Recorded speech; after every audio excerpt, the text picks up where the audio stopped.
What up, everybody? Welcome back to Miles of Horror. And so it goes, man. The Legend of Carl Cobb. Low budget indie horror goodness slasher about a giant mutated ear of corn. So if you guys think this might be your vibe, stick around, hang out. Let's get this party started.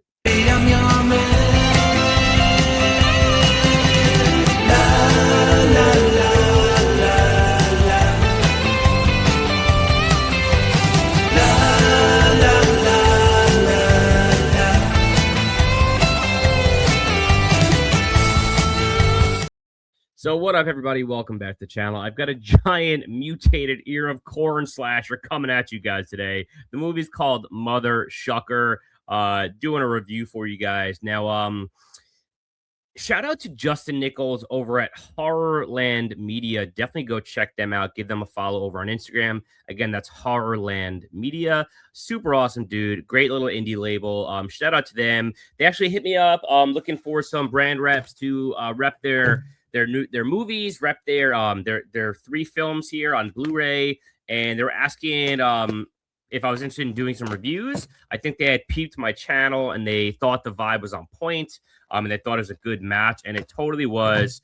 So I appreciate you, Justin, over at Horrorland Media, and everyone over at Horrorland Media for sending these over to me. So you got Mothershucker, you got Mothershucker 2.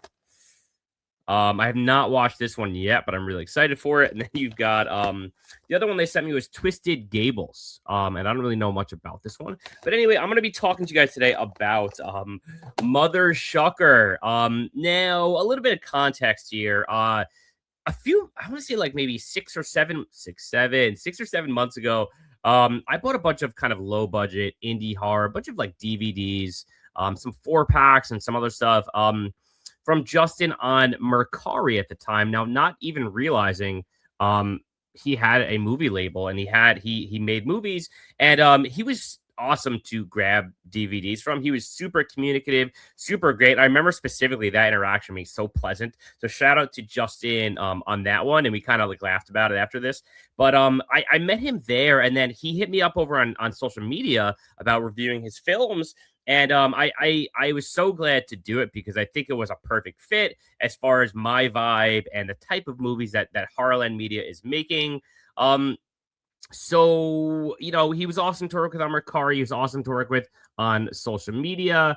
And let me just say this before I kind of get into things. You know, it's one thing, you know, I absolutely adore. One thing that I absolutely adore is when you kind of like can identify a passion project. You know, that's exactly what this thing was. It's not a word chasing, right? It's not going to blow you away with its effects or any of its depth or anything, but it's a horror movie, man. And it's made by horror fans. And I think that rocks. And when it comes to indie horror and a lot of the movies that I watch, that's kind of like one of the things I look for the most. Again, like it's made by horror fans. And I love that when indie directors leave that kind of mark on their movie. And I went back and kind of watched some interviews with the director, and they're just cool people, especially interacting with Justin on social media. And I believe it's him and his wife who actually like write and direct and all that. And there's a whole bunch of other people involved, at least on Mothershucker, to my understanding, that were involved with the writing process and the cinematography and things like that. But they're really, really cool indie labels. So definitely check them out. But let's get into the movie, right? So the movie's called Mothershucker. Now, I'm going to get into my thoughts on the goods, the bads, because let's face it, it is indie horror, and there's so much to love about it. I had a couple small gripes, and I'll get into that. But let's start with all the amazing things about this movie, all the fun that you can have with Mothershucker. And if you know nothing about the movie at all, just check this out. Corn. Getting good out there, man. We got a little ways to go, but we're not much longer. We'll be at harvesting.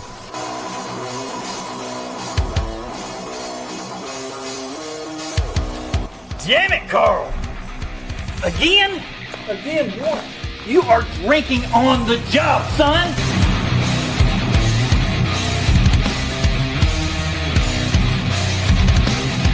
Get out of the damn way, Tom.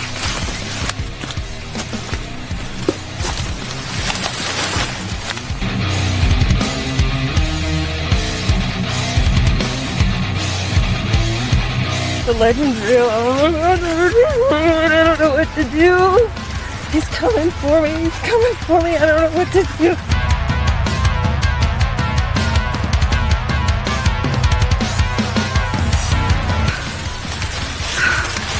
Why aren't we shut now, little girl?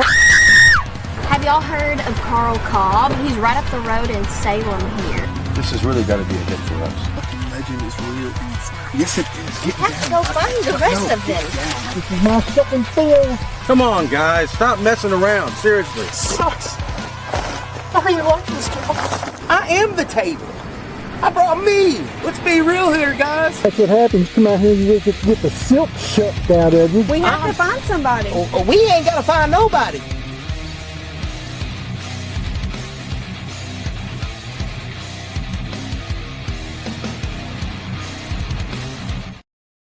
Mothershucker. And watching watching that kind of like takes me back. I watched this last week, I believe, and I was off. But so Mothershucker, right? The major premise of the movie is that a good old Carl Cobb, which by the way is like the most perfect name for this character, and tells you all you need to know about this movie, if it's your vibe or not. I mean, the main villain in this is a dude by the name of Carl Cobb who gets transformed into a giant ear of corn and starts killing people. So it does not take itself too seriously. If you're someone that vibes with that, like you're definitely going to enjoy this movie. So anyway, Carl Cobb, good old Carl Cobb, gets drunk. He passes out in a cornfield and gets resurrected as this giant monster ear of corn who can do all kinds of crazy stuff like shoot stalks and use all kinds of fun corn powers. And after that happens, you know, this kind of failing paranormal YouTube channel heads out to this legendary cornfield where Carl Cobb supposedly exists. And as you can imagine, all hell breaks loose. Okay, so let me start off by saying a few things, right? First and foremost, the villain, right? The slasher villain, because this is a slasher movie, like through and through. The big giant slasher ear of corn rocks. And you guys saw it in that clip. The costume, right? It was badass. It was super, super cool. One of the things I loved most about the movie, so evil, so vile, and like when you have a guy in that costume just running around and like pretty much like a ghillie suit, just running around slashing people in all different ways of corn, like it's gonna be super sweet and definitely my vibe. So it's just a dude in a costume. It rocks, and it's superbly evil, and it's exactly, again, what you want in a low budget indie horror. You want a fun costume, you want bad practical effects, like all that stuff is what I vibe with and what I really enjoy about low budget horror. This thing is not going to win awards, okay? But it's a fun time, and that's what's most important. There's all kinds of cheesy dialogue, things like "I'ma stalk your ass," again, which is just perfect, right? Stalks of corn. And looks like I get a little head after all. After a guy gets beheaded. A lot of fun dialogue in this one. Great one-liners, which again is the cheese of all cheese that you're looking for in an indie horror movie. Now, there's all kinds of good horror kills as well. You have multiple ears of corn stabbings. We got a head rip clean off the shoulders, some solid blood spurts coming on after. So the good here is that it's just a wildly fun movie, right? Never takes itself too seriously. It's fun. The kills are fresh. It's an ear of corn doing all this, and that freaking rocks, man.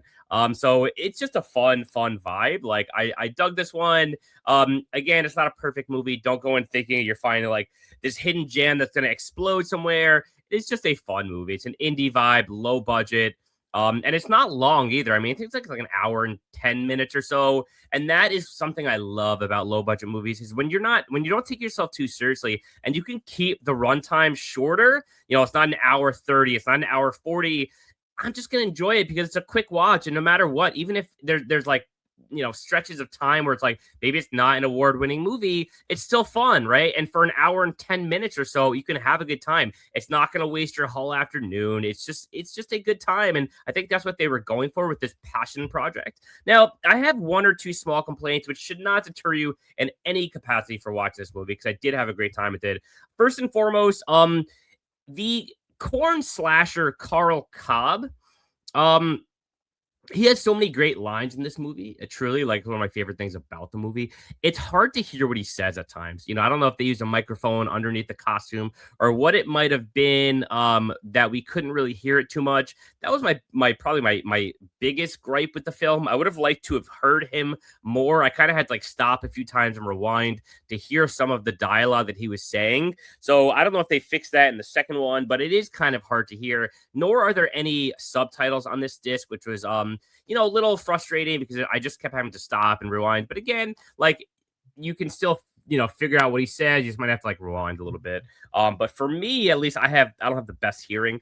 It was hard to kind of decipher some of those things that he was saying. The other thing was that I would have preferred a little bit more edge or a little bit more spice, if that makes sense. Now, given the fact that it is only about an hour and 10 minutes, it's not the end of the world, but the movie felt a little kind of PG-13 for me. And I would have liked a little more edginess to my indie horror. Maybe with the crew's intentions could have been a little edgier, or maybe more of a relationship story angle in there. It felt a little tame in those regards. So a little bit more spice, a little bit more edge. I really could have like picked up the vibe in this one. A little bit more, it was a little slow in that regard. But outside of that, this thing is indie horror through and through. If you like watching passion projects, if you like expanding your palette to the bizarre, the weird, the macabre, the super out there kind of stuff, and you're tired of the same old titles over and over again, give this one a chance, man. It's super fun.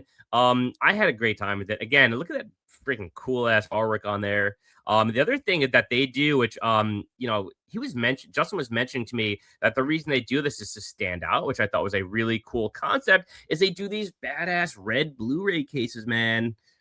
This is definitely a standout on your shelf for sure. And they're not expensive Blu-rays, man. It's worth the risk. So like I said, if you're interested in picking these up, I believe they have an Etsy shop, but you can always hit them up over on Instagram. Again, at Horrorland Media. Justin's super, super communicative, super responsive, and I'm sure you can, navigate how to pick these up through him. And it's a good time, man. Definitely check them out. So that's really my review. Mothershucker, if you're into this kind of a vibe, super low budget, indie horror, a true slasher in the most purest sense, check this one out, man. It's a good time. So Mothershucker, this is your boy Myles out. I got some big things in the works, a lot more indie stuff. We had Vinegar Syndrome subscriber week this week, all kinds of fun stuff. So appreciate y'all hanging out. Be sure to slam that like button. I'll catch y'all later. Peace.